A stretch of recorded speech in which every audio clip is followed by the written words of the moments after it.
E aí, pessoal, boas-vindas a mais uma análise. Hoje, a gente vai explorar um daqueles encontros bíblicos que literalmente quebra todas as regras da sua época para revelar uma verdade que muda vidas. Nós vamos mergulhar fundo no capítulo 4 do Evangelho de João e acompanhar essa jornada fascinante de Jesus e a mulher samaritana. Bora lá? Para começar, pensem no seguinte: o que será que acontece quando absolutamente todas as regras sociais são quebradas para alcançar uma única vida? É exatamente isso que a gente vê acontecer aqui. Barreiras étnicas, morais e até de gênero que eram super enraizadas simplesmente são estilhaçadas por causa de uma única pessoa. Alguém que a sociedade da época fazia questão de manter totalmente à margem. Primeiro, vamos falar sobre quebrar essas barreiras culturais. Imagina a cena, o relógio marcando meio-dia, o sol a pino lá no posto de Jacó. É o cenário e o horário perfeitos para emoldurar uma colisão cultural muito intensa e, convenhamos, totalmente inesperada. O choque todo começa com um verbo grego bem específico, sincronaumai. O que isso quer dizer na prática? Significa não se comunicar, não se associar ou sequer compartilhar utensílios, tipo um copo d'água. Isso reflete bem o ódio histórico, super amargo entre judeus e samaritanos. Entender essa inimizade profunda é crucial, porque aí a gente percebe que um simples "me dá um pouco de água" vira uma travessia de fronteiras que abala as estruturas do mundo daquela época. É que a verdade é uma só. Grandes movimentos de Deus geralmente começam com pequenas conversas. Ao se aproximar de uma mulher que a galera considerava uma excluída, esse encontro prova por A mais B que as oportunidades divinas nem sempre vêm embaladas do jeitinho que a gente espera, sabe? A maior das transformações muitas vezes começa bem ali, no ordinário. Parte 2, o dom da água viva. E é muito legal ver como a conversa evolui, né? Sai de um pedido básico por hidratação física e vai direto para uma revelação teológica incrivelmente profunda. E aqui a gente tem um contraste que é simplesmente brutal. De um lado, a água física, aquela que você tem que suar para tirar de poços fundos com um balde e que, vamos ser sinceros, mata a sede só por um tempinho. Mas do outro lado, caramba, do outro lado a gente tem a água viva. Ela é o dom de Deus, uma fonte eterna que jorra de dentro para fora. Não precisa de esforço físico, balde, nada disso, só precisa pedir. É literalmente a troca daquele alívio temporário da água comum pela fonte externa e interna do Espírito Santo. É ou não é uma virada de chave?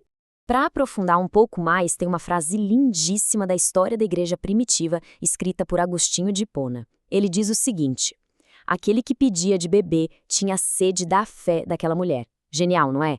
Isso lembra a gente de um jeito bem tocante que a verdadeira sede do Salvador ali não era física, de jeito nenhum. Era uma sede pela salvação e por uma fé autêntica vinda dela. E aí a gente chega na parte 3, adoração em espírito e verdade. À medida que o papo vai ficando mais profundo e a confiança vai se construindo, o foco muda para um tópico que dava muita dor de cabeça na época, era motivo de briga feia. O ponto crucial dessa virada de assunto é essa integração perfeita, sabe? O cuidado pastoral com a instrução divina. O acolhimento emocional foi tecido ali de forma impecável, com uma instrução doutrinária super profunda sobre o que é adoração.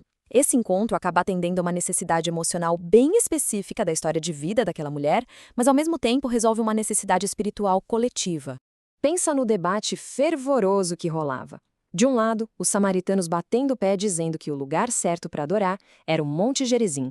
Do outro, os judeus afirmando com toda certeza que era o Templo de Jerusalém. Mas aí, bum, uma nova era é revelada. Jesus diz que Deus é espírito. A partir dali, a verdadeira adoração passa a ser algo interno, em espírito e em verdade. Ao soltar essa de que Deus é espírito, a ideia de precisar de um endereço físico, de um lugar restrito, simplesmente cai por terra. Isso pavimenta o caminho, de uma vez por todas, para o acesso universal divino. Seção 4. A revelação do Messias. Com a questão da adoração resolvida, o diálogo finalmente atinge o seu clímax. A ficha da mulher sobre quem exatamente está falando com ela começa a cair. E essa compreensão evolui de um jeito drástico. É muito interessante notar como essa revelação é passo a passo. Primeiro, para ela, ele é só um estranho judeu ali no poço. Mas logo depois, ela já sobe o tom e o chama de senhor, mostrando um respeito claro. No terceiro passo, a gente vê que ela reconhece que ele é um profeta.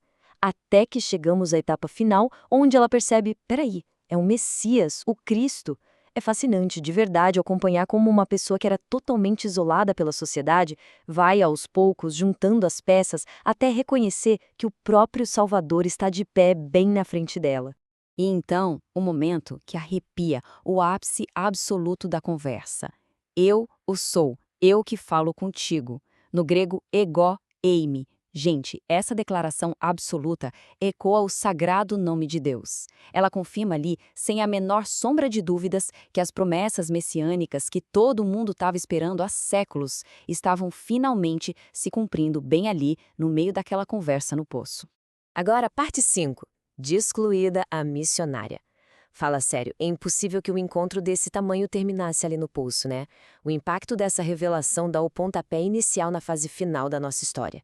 É uma reação em cadeia de fé simplesmente incrível que acaba varrendo a comunidade inteira. E saca só como começa essa reação em cadeia, com uma atitude super simbólica e poderosa. Ela larga o cântaro de água para trás. Isso é um baita símbolo de que ela estava abandonando os fardos do passado e trocando a preocupação com a água física pelo espiritual. Aí ela sai correndo de volta para a cidade e começa a testemunhar abertamente para todo mundo sobre um homem que conhecia tudo sobre o passado dela. E qual é o resultado? A cidade em peso sai para encontrar Jesus. Esse testemunho imediato, ousado e sem filtros a transforma na prática na primeira evangelista de toda aquela região.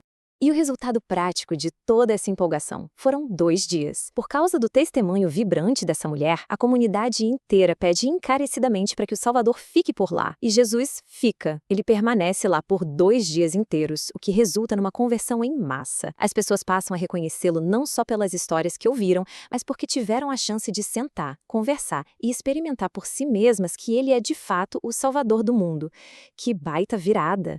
Bom, e enquanto a gente vai encerrando essa nossa análise de hoje, eu queria deixar uma reflexão daquelas para a gente pensar. Quem são os samaritanos de hoje que estão esperando pela nossa mensagem? Fica aqui o meu convite para a gente refletir sobre quem são essas pessoas marginalizadas na nossa sociedade atual. Pessoas que muitas vezes estão ali apenas esperando por alguém, qualquer pessoa que seja disposta a cruzar essas barreiras culturais e sociais todas, só para compartilhar dessa mesma água viva que transforma absolutamente tudo. Muito que pensar, né? Um grande abraço, pessoal, e até a próxima!